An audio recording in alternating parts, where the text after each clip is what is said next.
AITA for canceling my fiancé's credit cards and throwing him out after discovering he was cheating on me with my best friend. I, 32F, have been with my fiancé, Jake, 34M, for 5 years. We got engaged last year, and everything seemed perfect, or at least I thought it was. A little backstory. Jake and I have had our ups and downs like any couple, but we were always solid, or so I believed. I work in tech and have a pretty good job, making significantly more than Jake, who's still trying to establish himself in his career. I never minded being the primary breadwinner. I've always been happy to help him out. That's just what you do for the people you love, right? I even added Jake to my credit cards to make life easier for him since his income was inconsistent. My best friend, Emily, 31F, has been in my life since college. We met during our freshman year and hit it off instantly. Over the years, she became more like a sister to me than just a friend. She's been through thick and thin with me, supporting me during rough patches and celebrating the good times. Emily and Jake got along well, too. In fact, I used to think it was great how close they were because it felt like having a little family of my own. I never once thought it could turn into something else. But a few weeks ago, things started to feel off. Jake became unusually distant. He was glued to his phone, constantly texting, and even started taking calls in another room.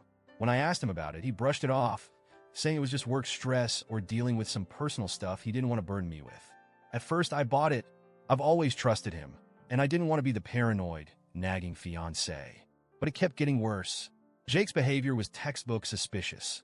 Late nights, unexplained absences, and always being secretive with his phone. It was driving me crazy. I confided in Emily about it, and she comforted me, saying Jake was probably just stressed and needed space. She even told me not to worry, that things would go back to normal soon. And then the bomb dropped. One night, after Jake came home late again, he fell asleep on the couch with his phone right next to him. My gut was screaming at me that something wasn't right. I know some of you will judge me for this, but I picked up his phone. He didn't have a password because he always said he had nothing to hide. Well, that night I discovered he had been hiding a lot. I found a series of explicit messages between Jake and Emily. They were talking about meeting up behind my back, about the things they'd do together, and worst of all, about a future they were planning. One that clearly didn't include me. I felt physically ill reading their messages, my heart pounding out of my chest. I couldn't believe the two people I trusted most in the world were doing this to me. It felt like my whole reality shattered in that moment. There were messages about how they'd been sneaking around for months, how they were meant to be, and even discussions about when Jake was going to end things with me. It was the ultimate betrayal, and I felt humiliated, angry, and utterly heartbroken. The next day, when Jake was at work, I decided I wasn't going to sit around and wait for him to throw my life into further chaos.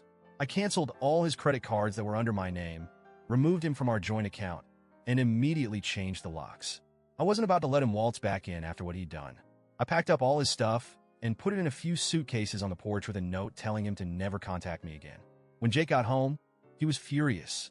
He banged on the door, yelling and calling me names, accusing me of being vindictive and cruel. He kept shouting that I was overreacting and that we needed to talk this through like adults. But honestly, I didn't see the point in talking. What was there left to say after what I saw? Emily, my so-called best friend, hasn't said a word to me since. Not even an apology or an explanation.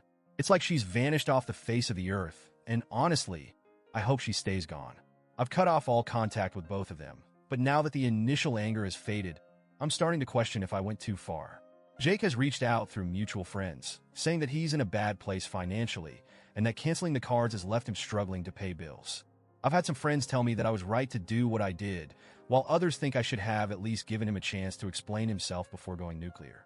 And Emily, well, I don't even know what to think anymore. So, Reddit, AITA, for cutting Jake off financially, kicking him out, and cutting Emily out of my life after finding out they were cheating on me? I feel like I'm losing my mind, and I'm not sure what's right or wrong anymore.